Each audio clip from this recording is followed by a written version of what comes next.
Shalom adik-adik, selamat hari Minggu dan selamat beribadah ya. Balik lagi dengan Kalani di sini. Adik-adik di rumah apa kabar nih? Kalani tentunya berharap adik-adik di rumah selalu dalam keadaan sehat dan baik-baik saja. Adik-adik, jika ada adik-adik yang penasaran akan cerita minggu lalu dan apa yang kita pelajari minggu lalu, adik-adik boleh melihat tayangan video kita minggu yang lalu ya. Dan untuk adik-adik yang belum subscribe channel kita, jangan lupa di subscribe. Nyalain juga loncengnya agar adik-adik di rumah tidak ketinggalan video dari kita. Jangan lupa di share juga ya ke teman-teman agar semakin banyak orang yang mendengar kebenaran firman Tuhan dan belajar dari firman yang adik-adik di rumah belajar juga. Nah, tetapi sebelum kita mendengarkan firman Tuhan, seperti biasa nih, Kalani mau mengajak adik-adik di rumah untuk berdoa terlebih dahulu. Dan juga setelah berdoa, Kalani mau mengajak adik-adik untuk memuji dan menyembah Tuhan. Eits, tapi Kalani gak sendiri ya. Nanti Kalani akan ditemani oleh Kak Joshua. Oke, sekarang Kalani mau ajak kita semua untuk ambil sikap berdoa karena kita akan sama-sama berdoa. Mari kita menyiapkan hati kita untuk berdoa. Bapa dalam surga yang kami sembah, kami panggil dalam nama Tuhan Yesus Kristus. Terima kasih Tuhan untuk kebaikan-Mu di mana kami sudah melewati satu minggu dengan keadaan sehat dan baik-baik saja. Tuhan Yesus, kami bersyukur memiliki Allah yang selalu setia menemani kami. Kami bersyukur memiliki Tuhan yang selalu menjaga dan melindungi kami. Sebentar lagi Tuhan kami akan belajar firman-Mu lagi. Kiranya Engkau memberkati kami pribadi lepas pribadi agar apa yang kami dengar, kami pelajari dan bisa menjadi contoh untuk kehidupan kami selama 1 minggu ke depan. Berkati mami papi, berkati keluarga besar kami, berkati teman-teman kami di mana mereka berada agar kami semua dapat terus sehat dan baik-baik saja. Terima kasih Tuhan, kami memulai ibadah kami dengan mengandalkan suatu nama, yaitu nama Allah Bapa di surga. Haleluya. Amin. Nah, adik-adik, sekarang kita memuji dan menyembah Tuhan ya.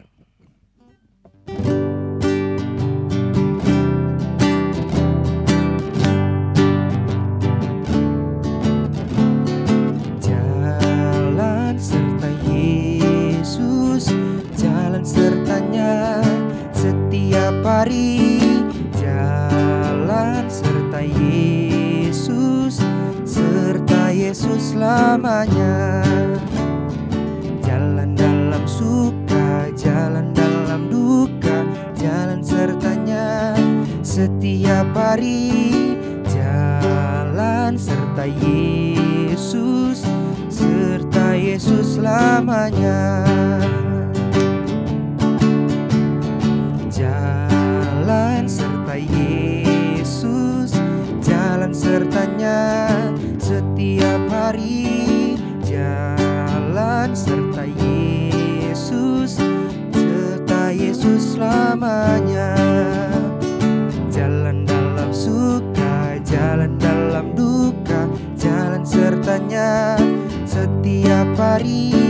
Jalan serta Yesus, serta Yesus selamanya.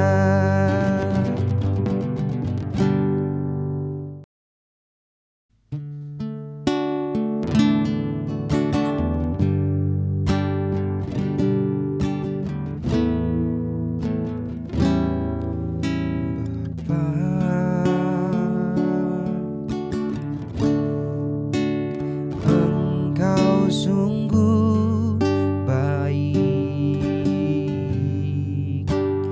kasih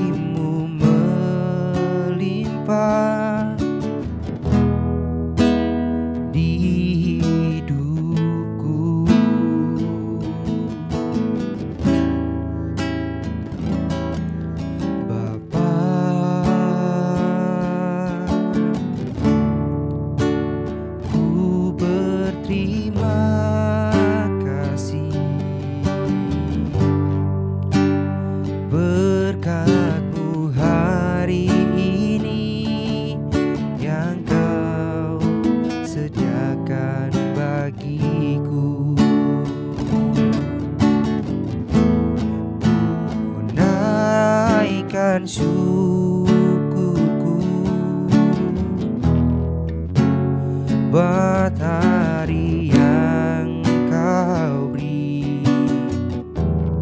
Tak habis-habisnya kasih dan rahmat-Mu, selalu baru dan tak pernah terlambat pertolongan-Mu, besar setiamu di sepanjang hidupku.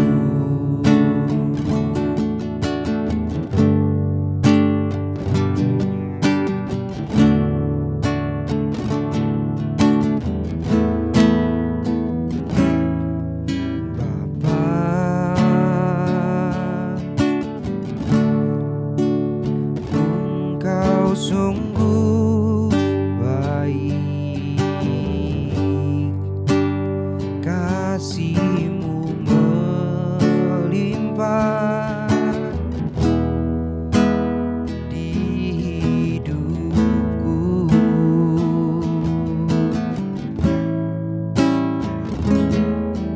Bapa,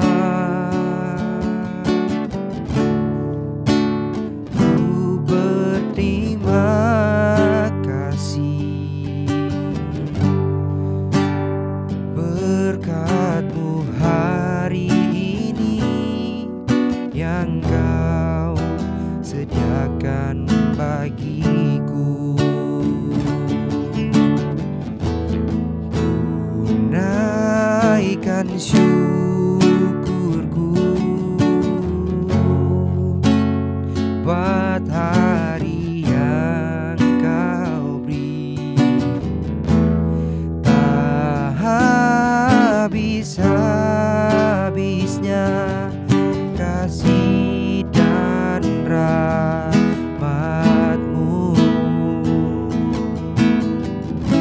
selalu baru dan tak pernah terlambat pertolongan-Mu, besar setiamu di sepanjang hidupku. Besar setiamu di sepanjang hidupku.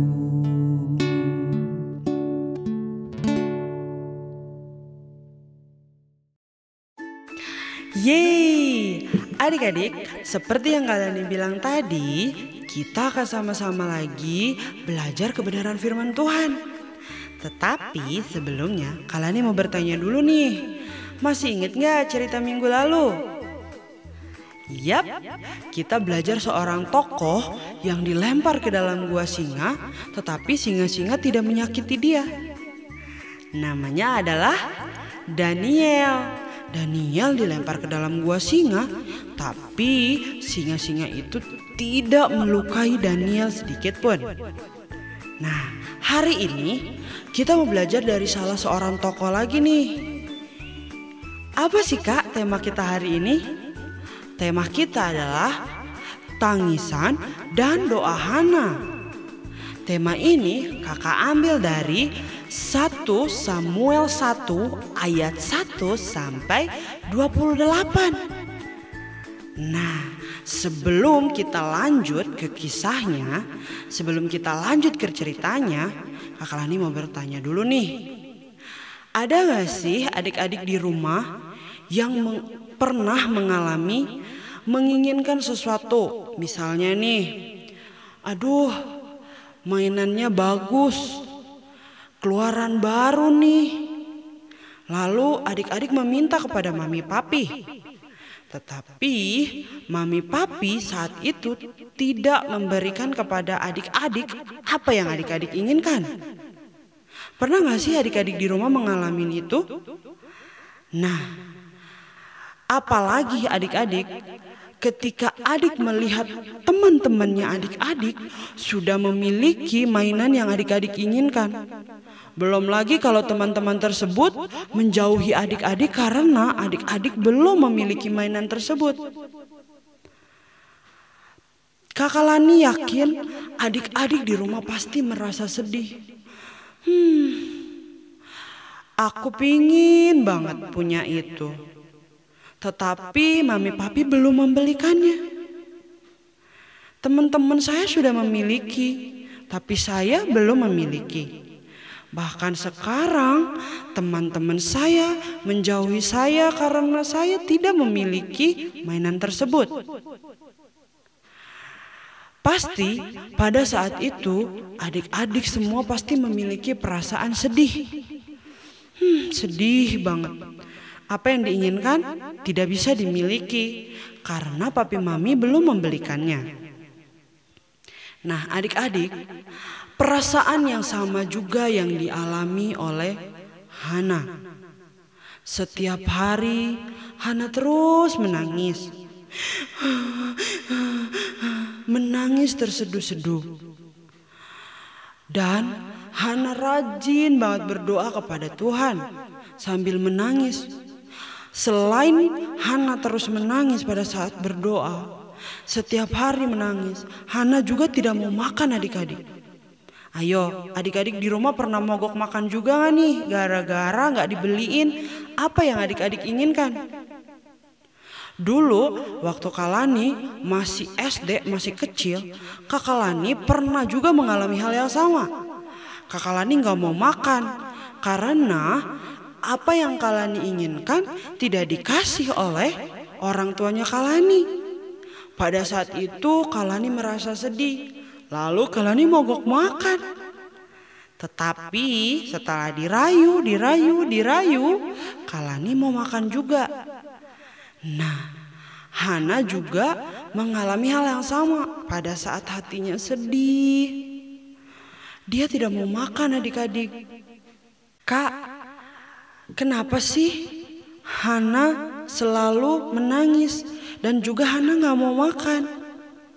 Nah adik-adik, sebelum Kakak Lani kasih tahu alasannya, Kakak Lani mau beritahu dulu siapa sih Hana itu? Nah, Hana adalah salah satu istri dari Elkana. Dan salah satu istrinya lagi bernama Penina. Nah, Hana hatinya sedih dan menangis gak mau makan karena dia belum dikaruniai seorang anak atau belum dikasih anak oleh Tuhan. Sementara Penina sudah memiliki anak. Dan adik-adik tahu, Penina juga sering sekali menyakiti hati Hana. Penina sering membuat iri Hana. Oleh karena itu Hana menjadi sedih hatinya. Dia tidak mau makan, dia terus menangis saja karena dia sedih. Penina sudah punya anak, tetapi saya belum punya anak. Nah, pada saat sedih seperti itu, suatu hari pada saat mereka sedang makan di suatu tempat, nama tempatnya adalah Silo. Nah, pada saat mereka lagi makan, Hana tiba-tiba berdiri. Dia langsung pergi ke salah satu bait suci. Bait suci itu seperti gereja. Nah, Hana pergi ke gereja. Dia berlutut, dia berdoa sama Tuhan sambil menangis. Tuhan, Hana pengen punya anak. Aduh Tuhan, tolong Tuhan kasih saya anak.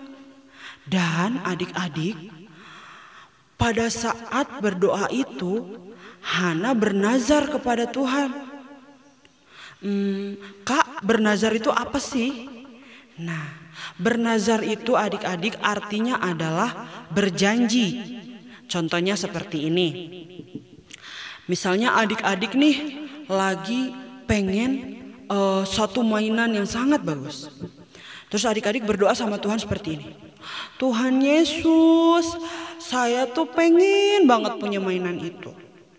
Nih, kalau misalnya nih ya, Tuhan kabulkan permintaan saya. Mami papi beliin saya mainan itu. Saya mau berjanji nih sama Tuhan. Nanti saya mau jadi anak yang dengar-dengeran. Nanti saya mau jadi anak yang taat sama Tuhan. Nah, adik-adik berdoa seperti itu.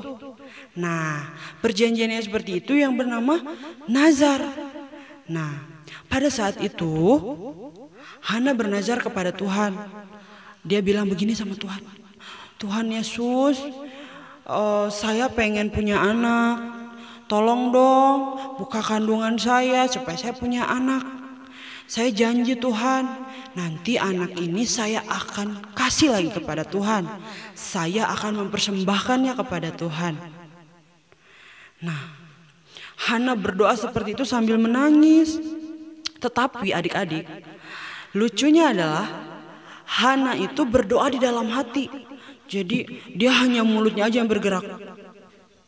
Nah, mulutnya aja yang bergerak. Seperti bukan orang yang sedang berdoa. Karena dia berdoa dalam hati dan mulutnya aja, jadi suaranya tidak kedengeran adik-adik. Dan ternyata di pojokan gereja itu ada seseorang yang sedang duduk memperhatikan adik-adik. Ada orang sedang berdoa, tapi kok aneh ya? Apa jangan-jangan itu orang mabuk? Lah, Hana dikira orang mabuk adik-adik. Orang tersebut adalah Imam Eli. Nah, Imam Eli ini berpikir bahwa Hana sedang mabuk anggur. Wah, kayaknya nih orang baru habis minum anggur, makanya dia kelihatan kayak orang mabuk. Lalu karena Imam Eli penasaran, Imam Eli nyamperin. Lalu Imam Eli nanya sama Hana, "Hei, mau sampai kapan kamu berdoa dan bertingkah seperti orang mabuk seperti ini? Mau sampai kapan kamu bersikap kayak orang mabuk?" Lalu Hana pas lagi, terus dia ngeliatin Imam Eli. Dia bilang, "Saya tidak mabuk. Saya itu sedang sedih hatinya. Saya lagi berdoa sama Tuhan supaya Tuhan membukakan kandungan saya, supaya Tuhan kasihkan saya seorang anak." Lalu Imam Eli kaget. Imam Eli mengerti di saat itu. Imam Eli langsung pikir, wah, orang ini ternyata sedang berdoa sama Tuhan. Lalu Imam Eli bilang kepada Hana, ya sudah, sekarang kamu pergi. Allah Israel, Allah yang hidup akan mengabulkan apa yang engkau doakan. Nah, adik-adik, apakah saat itu Hana nangis lagi? Amin, amin. Tidak. Hana langsung berdiri, dia keluar dari bait Allah dan dia keluar tidak dengan nangis lagi. Dia keluar dengan senyum yang lebar, dia keluar dengan muka yang sangat ceria. Dan setelah keluar dari situ, dia makan adik-adik. Dia udah mau makan, dia udah gak sedih lagi. Dan puji Tuhan adik-adik, ternyata benar saja beberapa hari kemudian Hana pun mengandung. Wah, luar biasa ya Tuhan Yesus itu.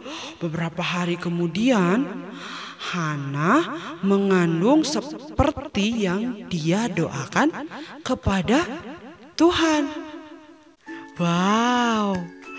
Tetapi kita harus ingat bahwa tidak semua yang kita doakan akan dijawab sesuai dengan keinginan kita. Bisa jadi ketika kita minta A, ternyata A ini bisa merusak hidup kita atau bisa membuat kita dimarahin terus sama mami papi gitu. Nah, Tuhan itu tahu mana yang terbaik.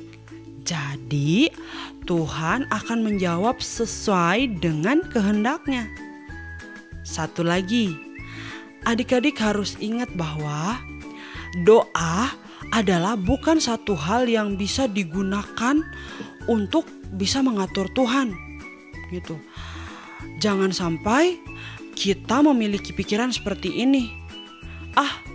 Hana menangis, mogok makan, gak mau makan dia.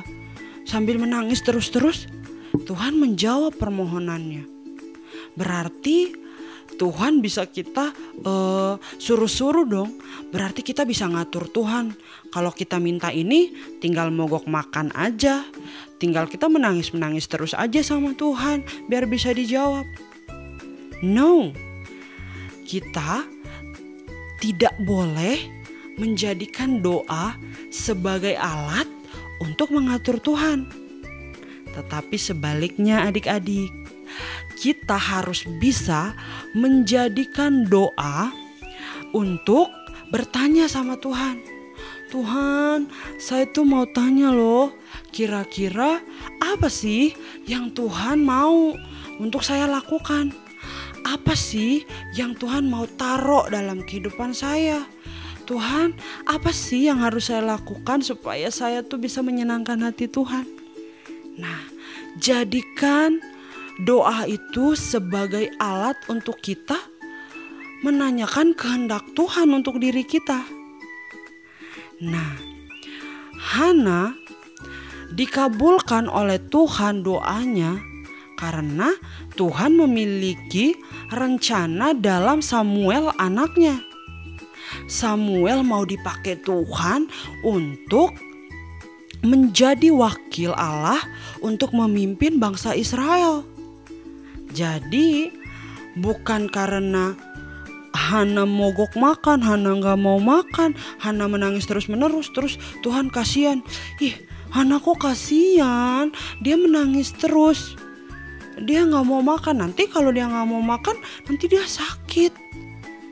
Enggak, Tuhan tidak merasa kasihan. Tetapi Tuhan punya rencana untuk Samuel.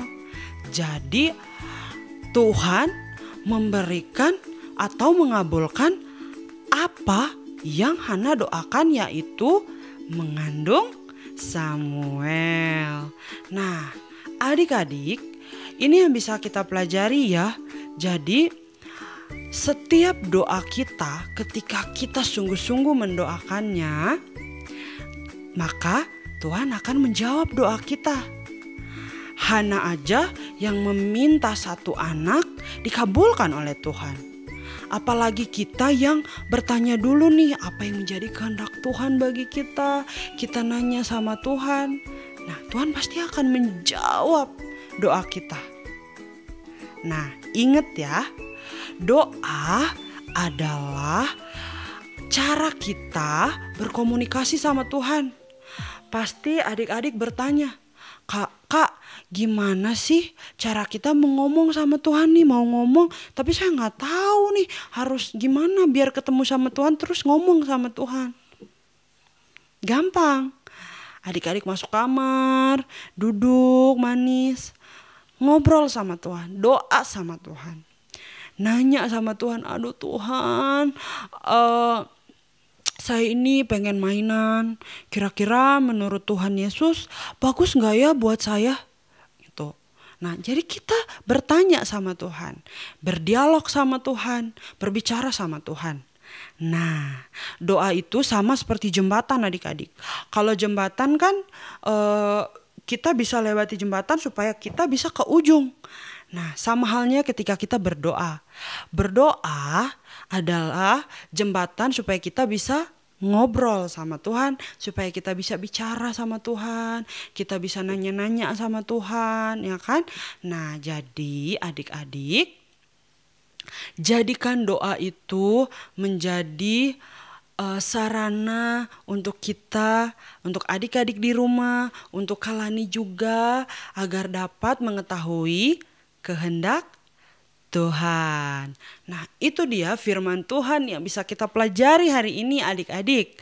Nah, sebelum kita mengakhiri ibadah kita, Kalani mau ngajak adik-adik di rumah sekali lagi untuk mengucap syukur sama Tuhan karena Tuhan sudah memberkati ibadah kita dari awal sampai akhirnya. Yuk, sekarang ambil sikap doanya, kita mau berdoa ya. Mari kita berdoa. Bapa dalam surga, terima kasih Tuhan untuk hari ini kami udah selesai ibadah. Hari ini kami belajar bahwa ketika kami sungguh-sungguh berdoa, maka Tuhan akan menjawab doa kami.